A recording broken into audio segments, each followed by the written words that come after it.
É a paz do Senhor, que é o irmão Felipe. Estamos aqui para dar sequência à nossa série de reflexões, nossos estudos na carta do apóstolo João, primeira carta, primeira epístola do apóstolo João.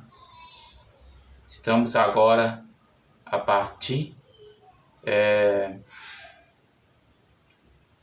do versículo 4 em diante. Estaremos dando sequência ao que nós já havíamos conversado, os nossos estudos. E eu conto com com o seu feedback, com o seu retorno aqui, com o seu apoio a esta nossa reflexão. Amém? Vamos lá.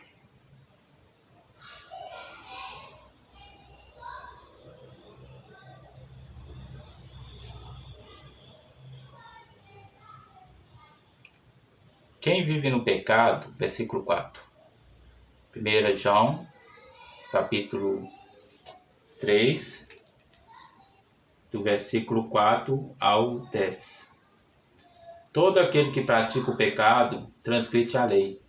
De fato, o pecado é a transgressão da lei. Vocês sabem que ele se manifestou para tirar os nossos pecados, e nele não há pecado. Todo aquele que nele permanece, não está no pecado. Todo aquele que está no pecado não o viu nem o conheceu. Filhinhos, não deixe que ninguém os engane. Aquele que pratica a justiça é justo, assim como ele é justo. Aquele que pratica o pecado é do diabo, porque o diabo vem pecando desde o princípio.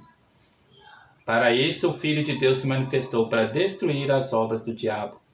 Todo aquele que é nascido de Deus não pratica o pecado, porque a semente de Deus permanece nele. Ele não pode estar no pecado, porque é nascido de Deus. Desta forma sabemos quem são os filhos de Deus e quem são os filhos do diabo. Quem não pratica a justiça não procede de Deus, tampouco quem não ama seu irmão.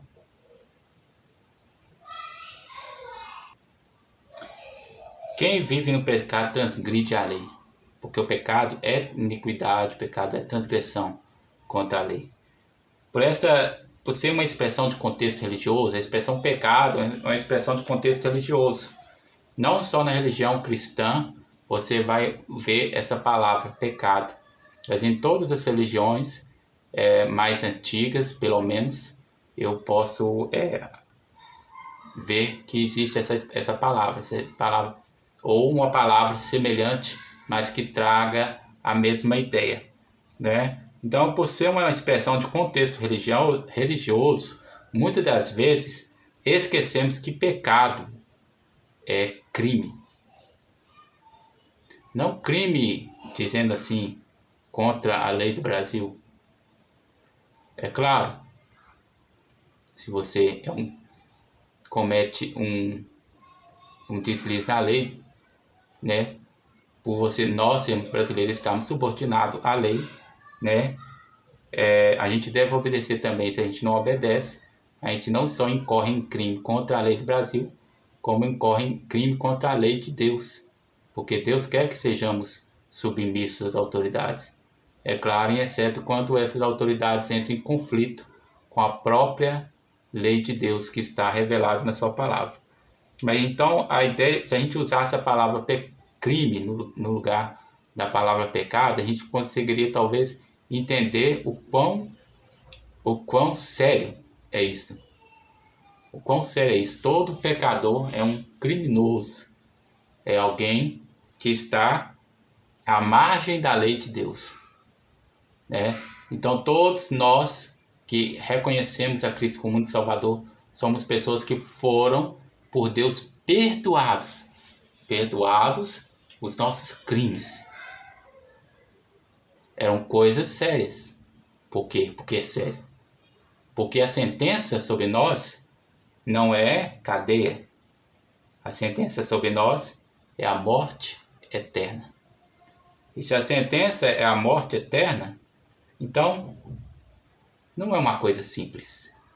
Não é uma coisa tão simples assim de se ver, de se dizer, né? E vocês, versículo 5, vocês sabem que ele veio para tirar nossos pecados, e nele não há pecado. Essa primeira parte. Quem vive no pecado... E vocês sabem que ele veio para tirar os nossos pecados. Isso me lembra João 1:29. Ok? Vamos ler lá, Evangelho de João 1:29. No dia seguinte, João viu Jesus aproximando-se e disse: Eis o cordeiro. Vejam, aqui a Bíblia NVI, né? Então tem a expressão vejam no lugar da expressão eis. É o Cordeiro de Deus que tira o pecado do mundo. Então se coloca Jesus como Cordeiro Pascual e ao mesmo tempo como o bode expiatório. Por quê? O bode expiatório era um bode onde era declarado ali todas aquelas maldições, aquela questão do pecado ali, e ele saía, ele era levado para um lugar bem deserto, né? E ele levava ali todas aquela questão como se fosse assim, levando o pecado, né?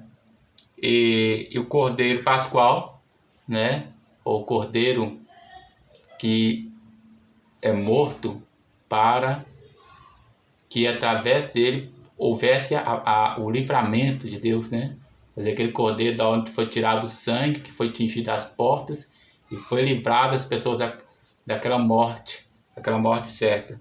Mas o bode expiatório, eu queria colocar aqui, não era bem cordeiro pascual, era o cordeiro que haviam dois, um sacrificado e o outro servia para levar o pecado, né? E o que era sacrificado, o seu sangue era morto e era levado ao propiciatório para que fizesse propiciação pelos pecados do pecador. E o outro levava o pecado, como se fosse algo assim para tirar o pecado do pecador, né? Algo simbólico, porque na verdade Jesus é quem tira o pecado. Então Jesus faz aí essas duas coisas. Ele morre por nós, se torna para que nós venhamos a nos tornar propícios diante de Deus, a nos tornar aceitáveis diante de Deus pelo seu sacrifício, e ao mesmo tempo ele leva sobre si a condenação dos nossos pecados, ele expia os nossos pecados. Por isso Jesus é simbolizado pelos cordeiros do sacrifício e pelos cordeiros da expiação e por aquele que saía, que era levado ao deserto, levando os pecados. Isso simbolicamente, pois Jesus realmente tira o pecado, porque seu sacrifício é perfeito, não precisando de novos sacrifícios a cada dia, pois nele a graça superabundou, né? Através de Jesus, todos os nossos pecados foram cobertos. A graça, ela superabundou o que os sacrifícios não poderiam cobrir. A graça de Deus cobriu, né? Glória a Deus. Lembra também de Mateus 1:21, onde fala, pois o nome dele se chamará Jesus, porque salvará o seu povo dos seus pecados, pois Jesus é aquele que nos salva dos nossos pecados. O pecado aqui é um grande tirano, que precisamos ser livres dele, mas melhor ilustrado como aquele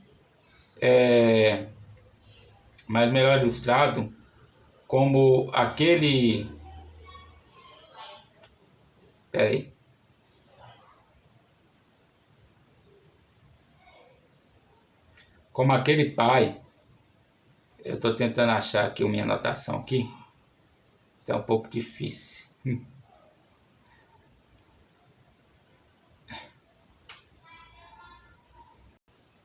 É melhor ilustrado como aquele pai que livra a criança das encrencas que ela, de uma forma irrefletida, sem pensar, se meteu. Porque o pecado é uma escolha e, como tal, tem suas consequências. E a mais séria destas é a morte eterna. Ou seja, tem muitas outras consequências além da morte eterna. Porque tem as suas consequências naturais, né? Pensando assim, haverá algumas que Deus irá deixar passar para o nosso ensino, ou seja, tem consequências do pecado que nós vamos sofrer elas, né? Então Deus vai deixar passar para o nosso ensino e bom proveito. Agora outras, se nos voltarmos contrito, Ele vai nos livrar delas, ou nos ajudará, ou vai nos ajudar a enfrentar mesmo, ou seja, a condenação eterna Ele já nos livra dela. Mas há outras coisas que vão vir para a gente mesmo assim. Ele vai deixar. E há outras que, quando a gente voltar contrito para ela, ou Ele vai nos livrar, ou Ele vai nos ajudar, nos dar graça para poder enfrentá-las, né? Quem permanece nele não continua a pecar, ou não continua no pecado, né? Ou não vive na prática habitual do pecado. Ou aquele que mantém a sua fé em Cristo tal como a recebeu, não enfraquecida, contaminada ou desvirtuada, que retém a sua palavra no coração, que observa os seus mandamentos, neste o Espírito Santo opera a santificação. Ok? Vamos continuar. Mas quem continua a pecar não conhece e não entende quem ele é. Não entende. Quem continua a pecar não conhece a Jesus e nem entende quem ele é, né? Não consegue entender a graça, o Senhor, o poder, o que o Senhor pode fazer. É uma pessoa que não está. Tá? Conhecimento é um relacionamento. A palavra conhecimento da Bíblia vai além do conhecimento intelectual, pois nele se estabelece um relacionamento ao qual chega a um âmbito de intimidade. Paulo diz que aquele que se une a Deus se torna um espírito com ele. Logo, aquele que vive na prática do pecado está longe do conhecimento transformador. Aquele conhecimento que transforma e liberta a pessoa, né? Que é conhecer a pessoa de Cristo. Este é a verdadeira gnose. Conhecer a Cristo intimamente, pelo convívio diário, né? Pela vida de devoção e pela vida de santificação, né? Esta é a verdadeira gnose, não aquela que os gnósticos defendiam. Filhinhos, não deixem que ninguém os engane a este respeito. Quando uma pessoa faz o que é justo, mostra que é justa, mas assim como Jesus é justo, assim como Jesus é justo. Então ninguém te engane, ninguém engane você. Não tem como alguém dizer que é justo se não caminha pelo caminho da justiça. Justo, devido ao contexto, se refere ao assunto tratado no verso anterior, sobre a prática do pecado. Então, esse justo aqui, nós estamos falando de justiça terrena e corrupta, fala em relação à vida do pecado, ou seja, aquele que vive no pecado, ele não é justo. Porque quando nós falamos aqui, esse está pecado aqui, não é simplesmente uma palavra religiosa, é uma palavra que significa crime contra a lei de Deus, transgressão da lei de Deus. Logo, a pessoa comete pecado, ele não pode ser justo, porque ele está contra a lei. E um justo é aquele que anda de acordo com a lei, ou com a reta lei, né? Então nós entendemos que esse justo aqui, todo aquele que é justo como ele, né? Aqui, como diz o texto, quando uma pessoa faz o que é justo, mostra o que é justo, como ele é justo. Então nós não entendemos que esse justo aqui está se referindo à justiça de Deus, a justiça que é segundo a santidade, segundo o espírito de santificação, né? Que se refere a uma pessoa que não vive na prática do pecado, mas que é justificado pelo sangue do Cordeiro, que é Jesus Cristo. Mas quando continua a pecar, mostra que pertence ao diabo, pois o diabo peca desde o princípio, né? Ou seja, o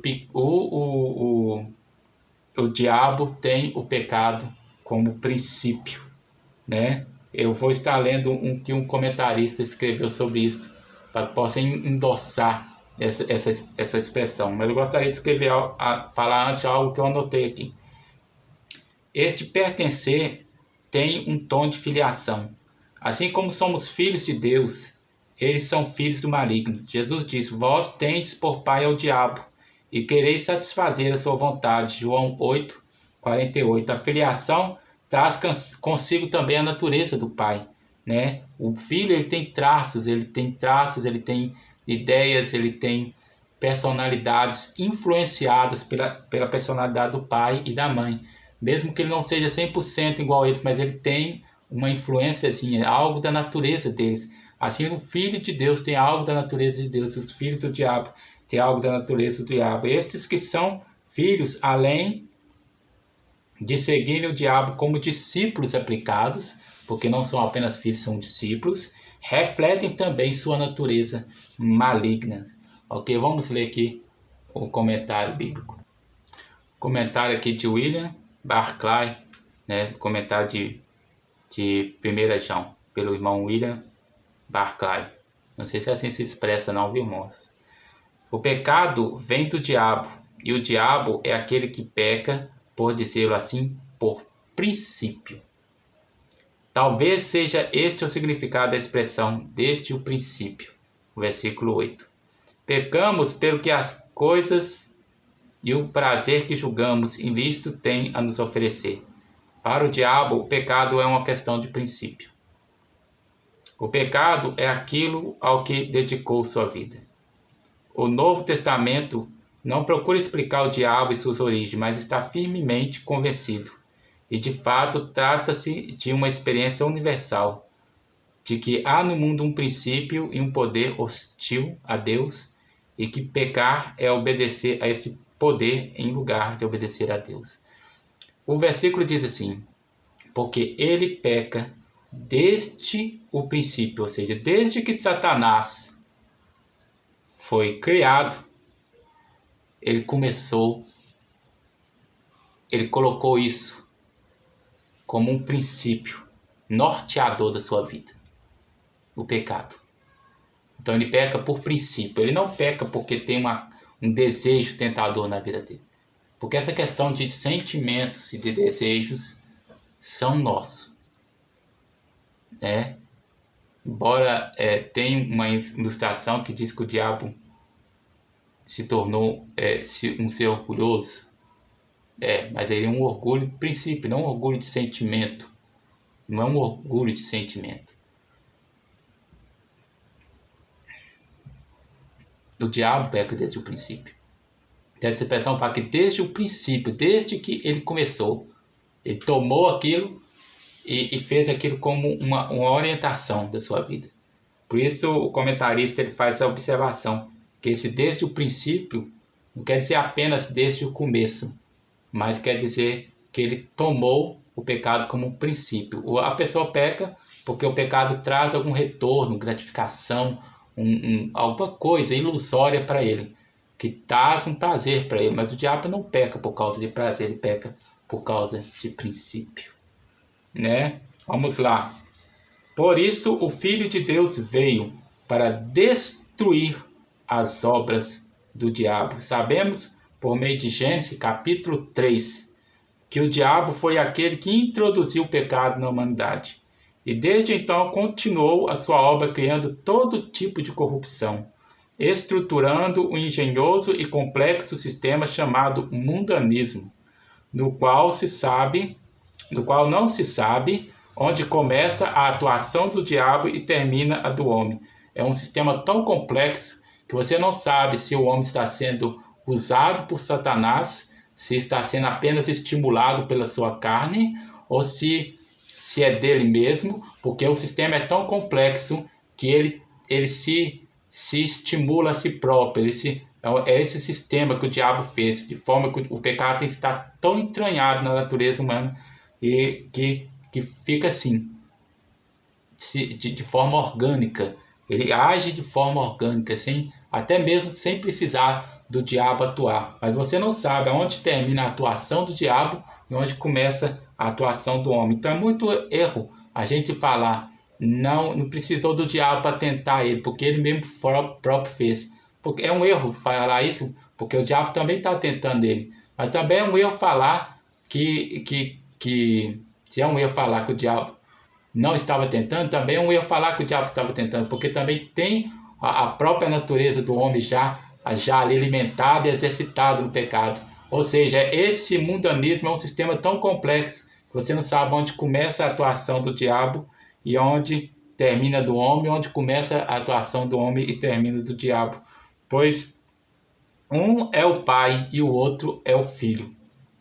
E não estamos falando da Trindade Santa, e sim do mundo que jaz no maligno. Então, ou seja, um é o diabo, que é o pai, e o outro é o filho, que é o homem que vive no pecado, que a Bíblia diz que são filhos do maligno, né? Versículo 9. Aquele que é nascido de Deus não vive no pecado. Não vive no pecado, pois a vida de Deus está nele. Logo, não pode continuar a pecar, né? Este é um nascimento espiritual. Aquele que é nascido de Deus, esse é um nascimento espiritual, né? Conforme nos ensina o Evangelho, segundo escreveu João, no capítulo 1, no versículo 12 e 13, né? Que fala que o que é nascido da carne é carne, e o que é nascido do Espírito é Espírito. Não um nascimento físico nem se dá pela vontade humana, né? No caso é o capítulo 3 que fala sobre o nascimento espiritual, mas o capítulo 1, o versículo 12 e 3 também fala sobre esse nascimento, que é o nascimento que todo aquele que recebeu o Senhor deu o direito de se tornar filho de Deus, que não é nascido da carne, nem nascido pela vontade do homem, nem nascido da vontade do sangue, mas nasceu única e exclusivamente pela vontade de Deus. Não é um nascimento físico, nem se dá pela vontade humana ou de algum homem, mas sim pelo Espírito Santo. Este novo nascimento é o que se espera de cada pessoa declarada cristão, mas não é o que se vê, a vida gerada do Espírito Santo, né? Ou seja, vamos ler lá? Evangelho de João, capítulo 1, versículo 12. Diz assim: Contudo, aos que o receberam, aos que creram em seu nome, deu-lhes o direito de se tornar filhos de Deus, os quais não nasceram por descendência natural, nem pela vontade da carne, nem pela vontade de algum homem, mas nasceram de Deus. Então, o novo nascimento se dá assim, né? Aquele nascimento que Jesus falou em João 3, né, para Nicodemos, né? Porque aqui, ó, como alguém pode nascer? Aí Jesus respondeu, versículo 6, João 3, 6. O que nasce da carne é carne, mas o que nasce do Espírito é Espírito, né? Esse não é o nascimento que nasce da carne, é o nascimento que nasce de Deus. Então, por isso, esse é um nascimento espiritual. Não está relacionado à carne. Então, aquele que é nascido de Deus, ou seja, aquele que recebe um novo nascimento, né? Ele não vive escravizado pelo pecado. Não está dizendo aqui que a pessoa não possa pecar, mas o pecado na vida de um cristão nascido de novo é acidente, não é hábito, não é algo cultivado, não existe pecado de estimação, né? O que preocupa a gente, muitos ditos cristãos têm pecado de estimação, né? Não é o que a gente vê, né? Mas o que a palavra de Deus ensina é esse, né? Não quer dizer que a pessoa não peque, mas quer dizer que ele não tem o hábito de pecar, né? Pois a vida de Deus está nele, logo não pode continuar a pecar. Sendo ainda humano, de natureza corrompida pelo pecado, ainda é previsíveis quedas e erros devido à nossa limitação e natureza doente. Todavia não há prazer nem o viver nesta prática ou caminho de forma habitual, há apenas acidentes, né? Não há um prazer. O crente não tem, né, prazer em estar querendo viver no pecado. Ele cai ali, desliza ali, mas não é doce para ele. É até um pouco simbólico, como aquele livro. Pode até ser doce na boca, mas é amargo em seguida, no ventre. Assim podemos identificar quem é filho de Deus e quem é filho do diabo. Quem não pratica a justiça e não ama seu irmão não pertence a Deus, Mais uma vez, essa justiça aqui se refere à justiça do reino de Deus e não se refere à justiça humana, que é corrompida pelo pecado. Ok? Fiquem com Deus e a paz do Senhor.